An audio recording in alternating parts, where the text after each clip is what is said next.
아니, 그런다고 그걸 버리면 어떡해. 그럼 어떡해요? 매년 김치가 남는데. 차라리 안 먹겠다고 처음부터 말하지 그랬냐? 그게 그렇게 뚝딱 만들어지는 줄 아니? 안 먹겠다고 하면 어머님이 서운해하실 거잖아요. 김장하는 게 얼마나 힘든 일인데 그냥 조금만 달라고 하면 될 일을. 아니, 김장이 그렇게 힘드시면 차라리 돈으로 주세요. 사 먹게요. 김장김치가 그냥 김치인 줄 아냐? 사랑하는 자식 생각하면서 담근 정성 아니냐? 어쩜 이렇게 성의를 무시해? 저도 나름대로 어머님 서운하실까봐 받아서 처리하려고 했던 거예요. 철이? 네, 어머님 좋자고 보내주시는 거면서 왜 그렇게 힘들게 한 거 안 먹냐고 생색내실 거면 보내지 마세요, 이제. 오늘 이야기 석주인공은 70세 박순자 씨입니다. 그리고 그녀의 아들과 며느리에 관한 이야기입니다. 김장을 해보지 않은 사람들은 그것이 얼마나 많은 노력과 정성을 필요로 하는지 알지 못하는 게 당연했습니다.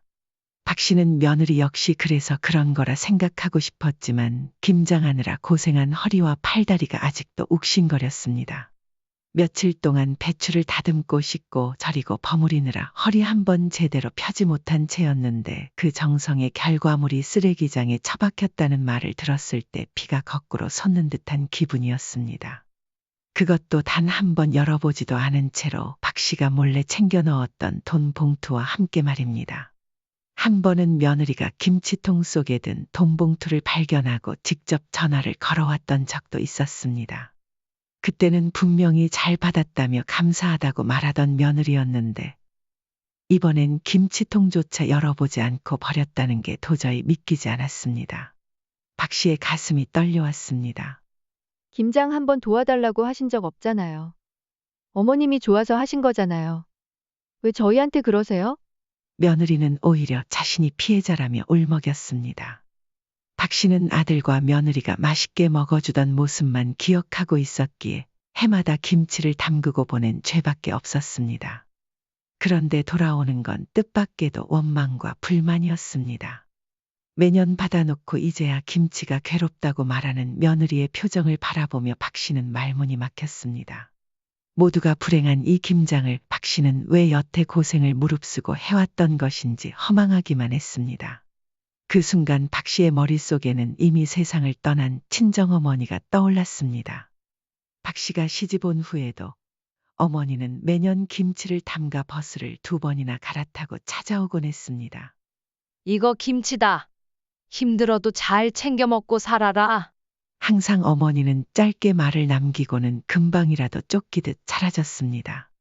그때는 무심하게 받은 김치였지만 어머니가 돌아가신 후 아무리 그 맛을 따라 하려 해도 도저히 흉내조차 낼 수 없었습니다.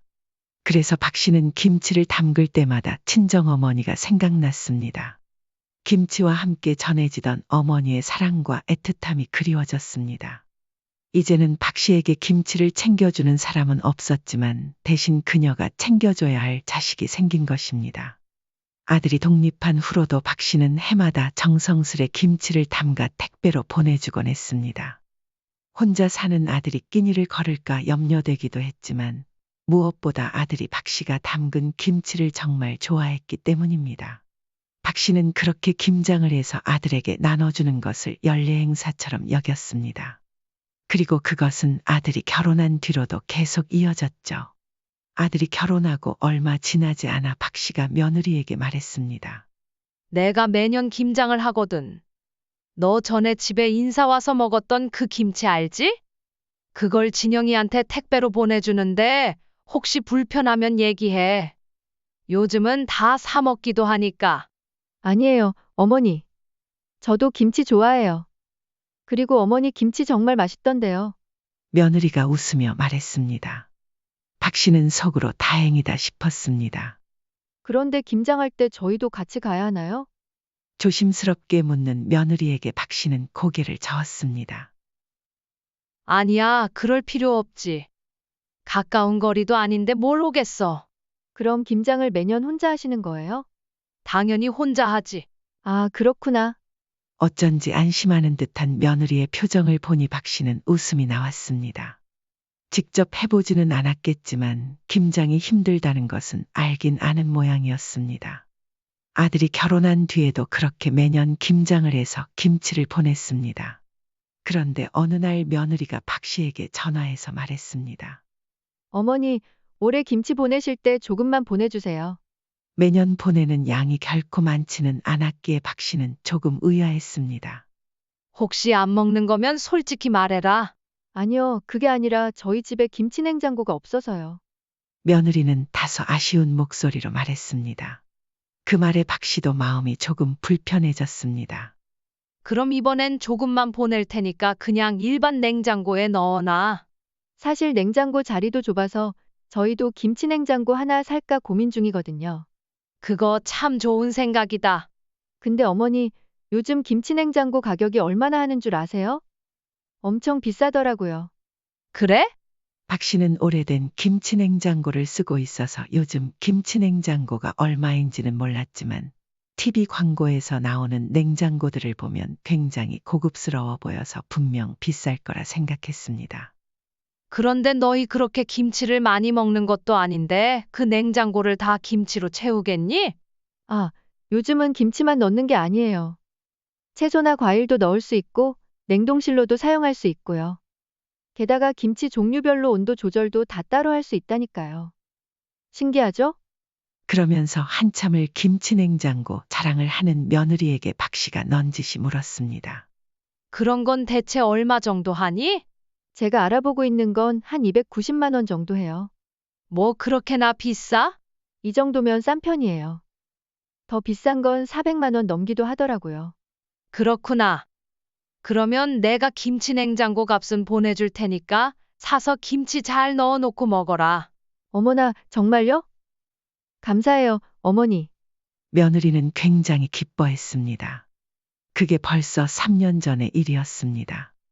그리고 올해도 박 씨는 어김없이 김장을 하게 되었습니다. 아니, 이왕 하는 김에 조금 더 담가서 우리한테도 팔지 그래. 팔긴 뭘 팔아. 김장이 쉬운 줄 알아? 그냥 조금이라도 나눠주면 고맙다고 받아. 아이고, 하도 맛있으니까 그렇지. 아이고, 고맙네. 근데 이 나이에 어떻게 김장을 그렇게 많이 하겠어. 지금도 팔 아파 죽겠는데. 이건 우리 아들이랑 며느리 줄 거라서 팔 수 없어. 참 정성이야. 아들, 며느리는 좋겠어. 공짜로 이렇게 귀한 김치 얻어먹고 돈 주고 사 먹으려 해도 억만금을 줘도 못 살 맛이지. 당연한 소리를 해. 사 먹는 김치는 맛도 없고 어떻게 만들었는지도 모르잖아. 그러면서도 얼마나 비싸기만 하다고. 이웃 사람들의 말대로 그것은 당연한 이야기였습니다. 박 씨는 아들과 며느리에게 주려고 배추며 고춧가루, 새우젓까지 하나하나 최고의 재료만을 골라서 사용했습니다. 깨끗함은 두말하면 잔소리였습니다. 그걸 우리가 다 하니까 이렇게 염치불구하고 얻어먹는 거 아니야. 박 씨는 김장을 해서 동네 사람들에게도 조금씩 나눠주곤 했습니다. 대신 채소나 과일 등으로 보답을 받기도 했지만 말입니다. 많이 담그진 못했어도 이웃들과 나누는 즐거움은 늘 있었습니다. 그러지 말고 딱 한 통만 팔어. 아이고, 며느리 줘야 된다니까. 요즘 젊은 사람들이 김치를 그렇게 잘 먹나? 그래도 우리 아들은 김치 없으면 밥도 안 먹어.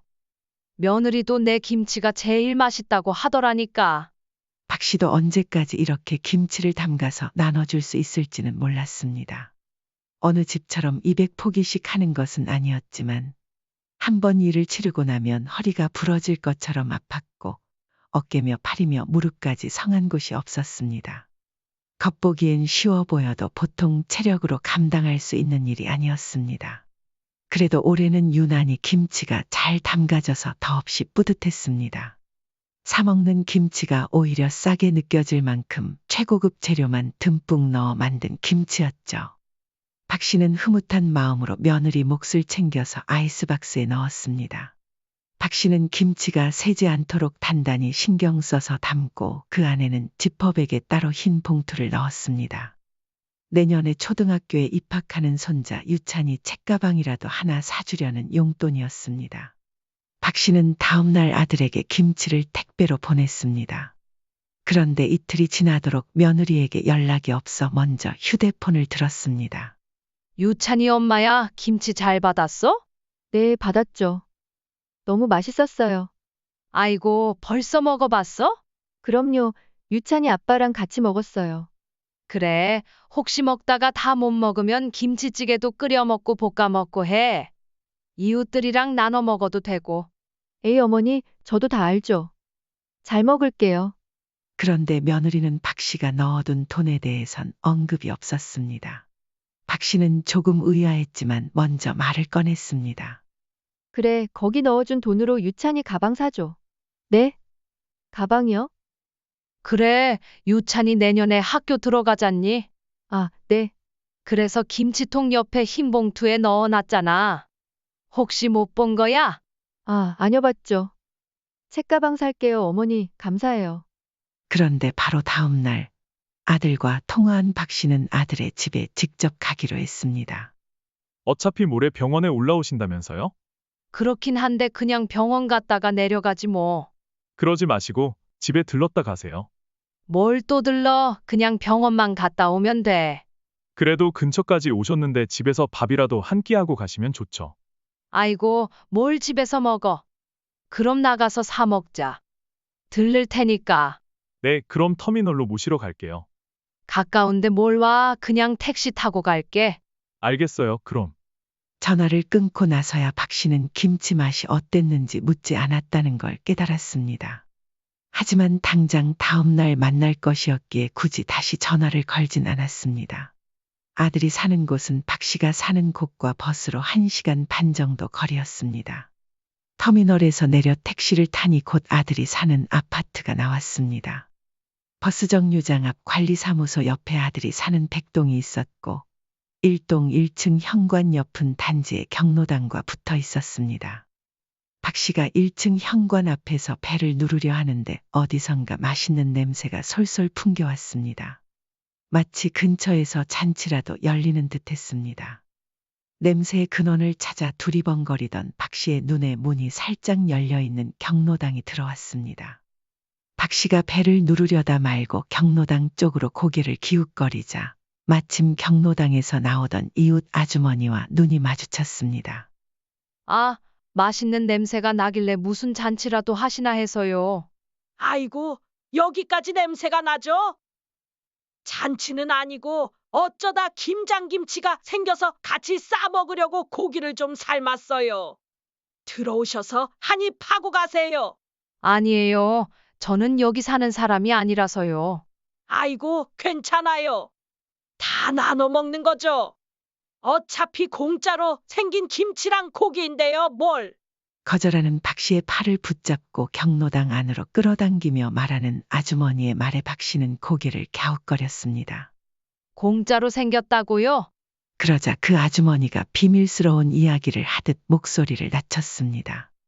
아니, 어제 아파트 쓰레기장에 웬 아이스박스가 버려져 있는 거예요? 치우려고 드는데 너무 무거워서 열어봤더니 김장김치가 포장도 안 뜯은 상태로 그대로 들어있는 거 있죠?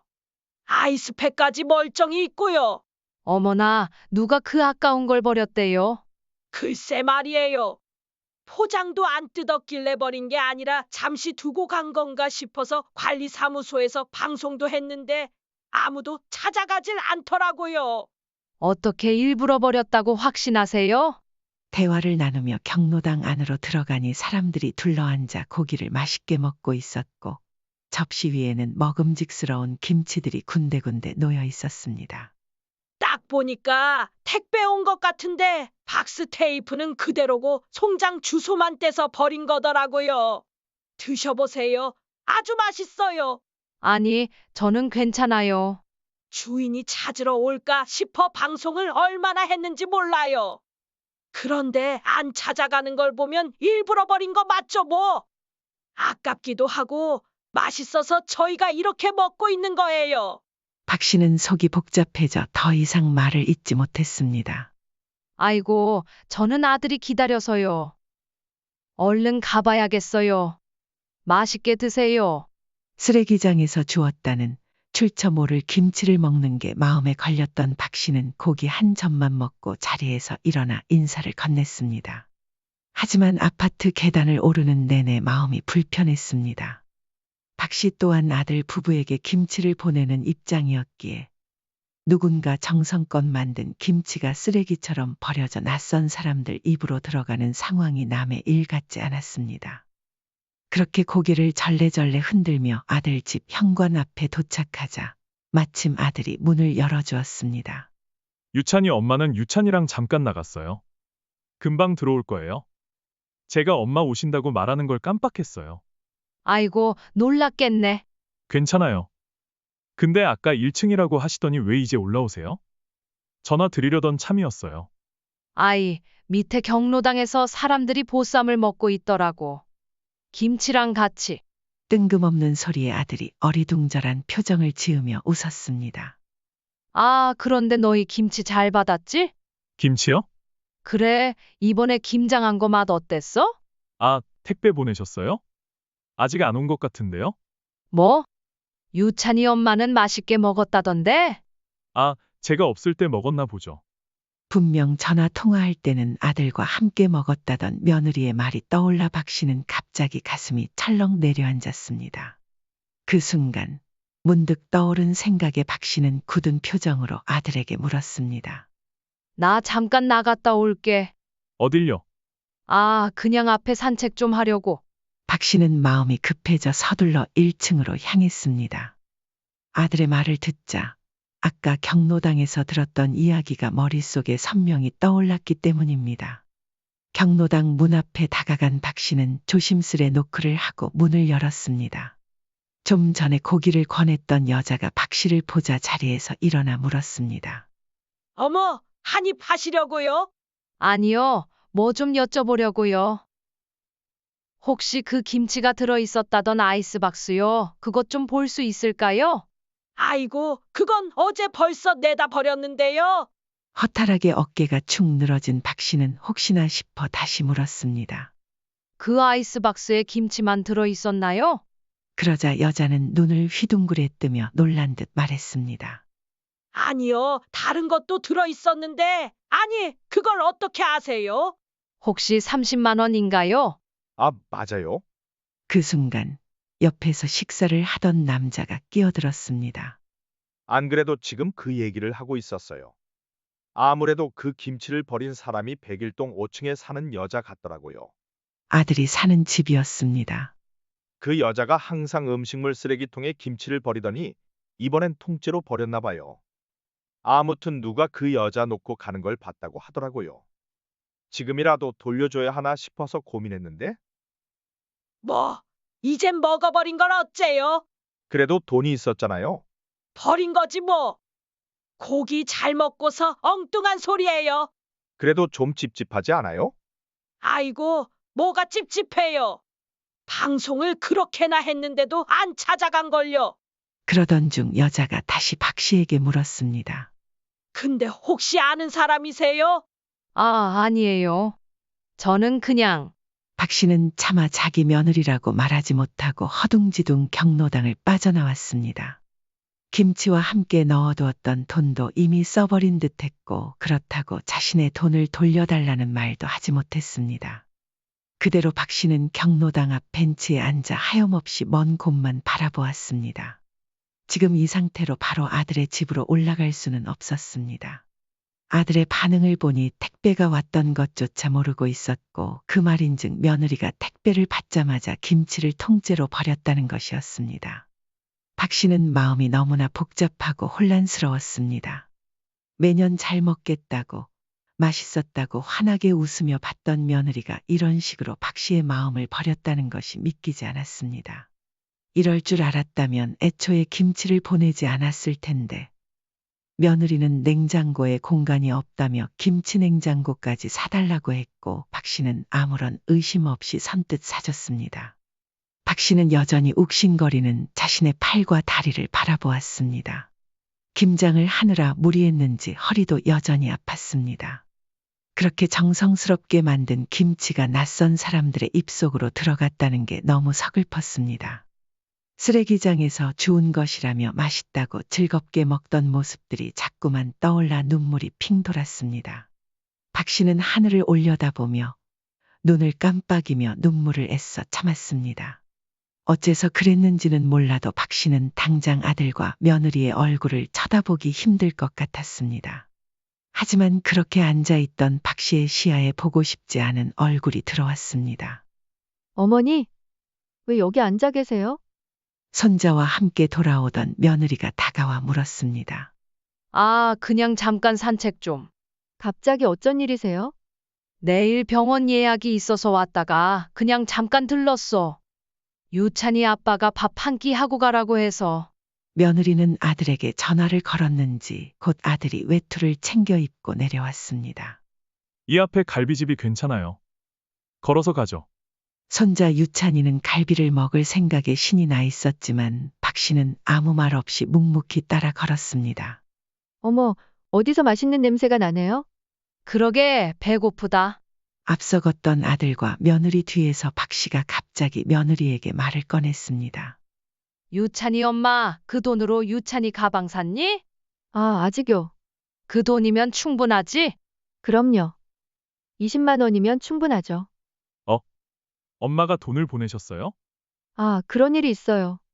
며느리는 다급하게 아들의 말을 가로막았습니다.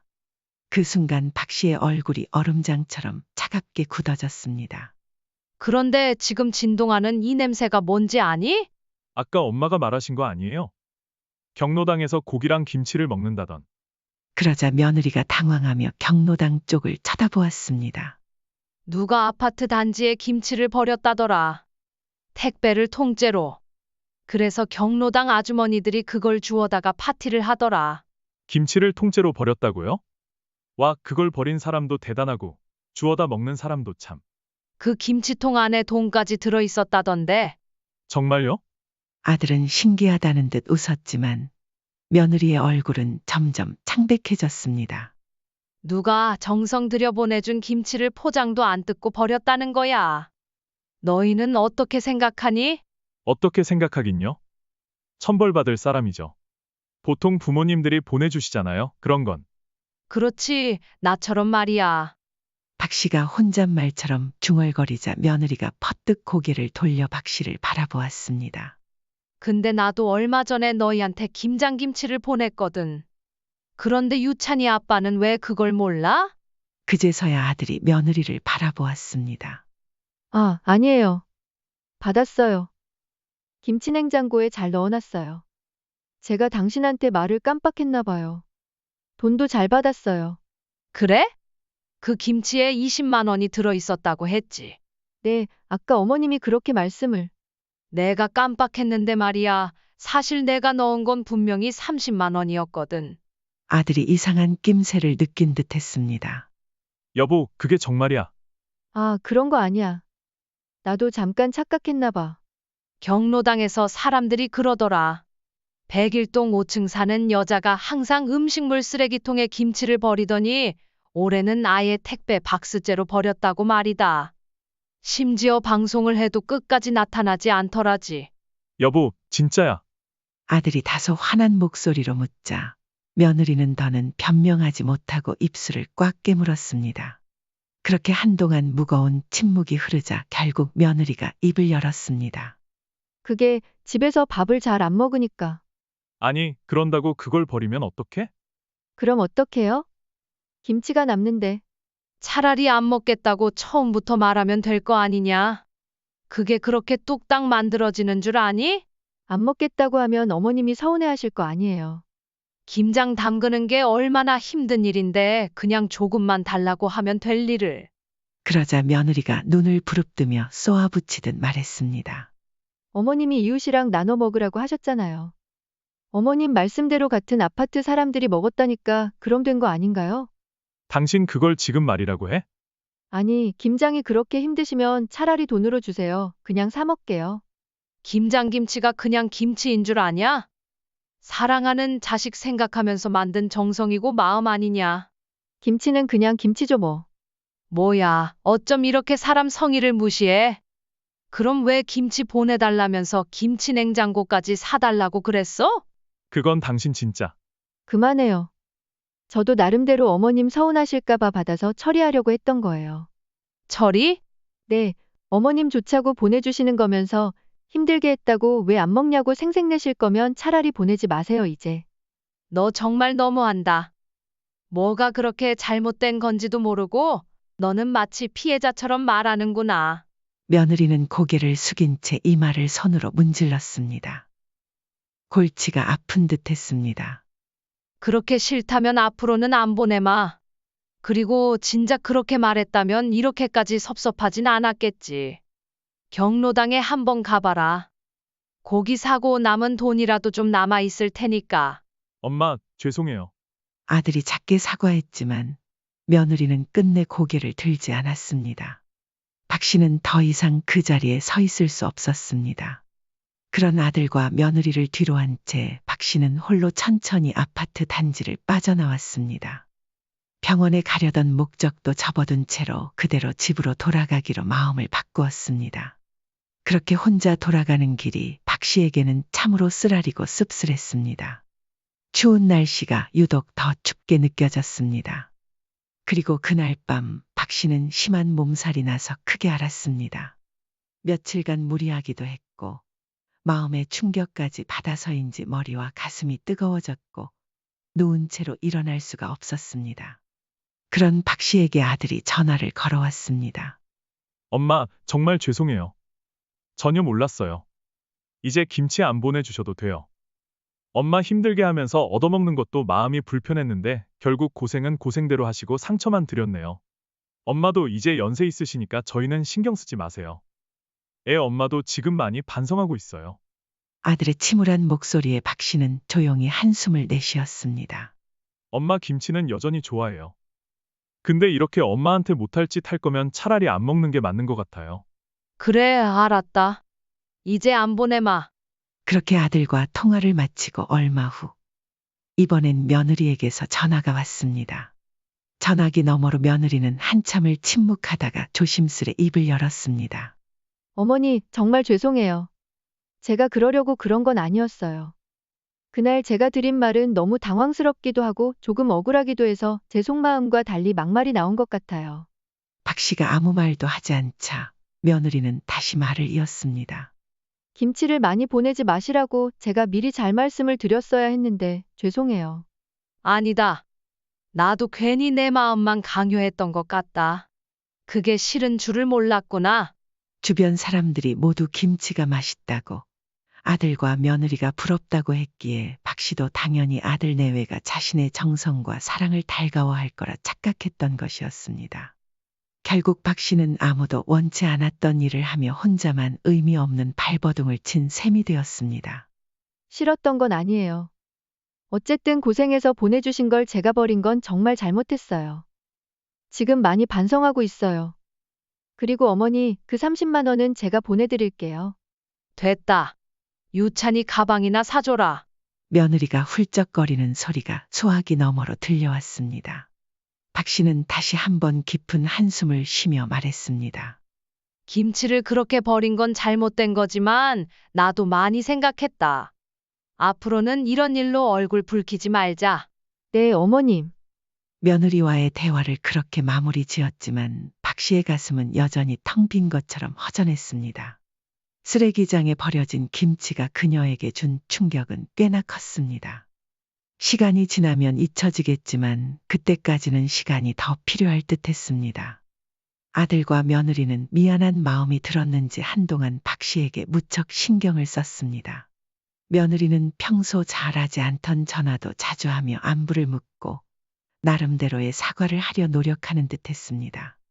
박 씨 또한 노력하며 마음속 응어리를 천천히 지우고자 했습니다. 혼자만의 사랑이었다는 것을 깨달아 속이 쓰렸지만 박 씨도 이제는 자신 혼자 먹을 만큼만 김장을 담그거나 사 먹는 것이 좋겠다고 생각했습니다. 벌써 70이 넘어 몸도 예전 같지 않았으니 오히려 박 씨에게 긍정적인 변화일 수도 있을 테니까요. 어느 날 박 씨는 오랜만에 먼저 며느리에게 전화를 걸어 안부를 물었습니다. 밥은 잘 먹고 다니니? 며느리는 눈에 띄게 기뻐했습니다. 그런 며느리의 목소리를 들으며 박 씨는 속으로 이 정도면 됐다고 생각했습니다. 이러나 저러나 결국 박 씨에게는 하나밖에 없는 아들과 며느리였으니까요.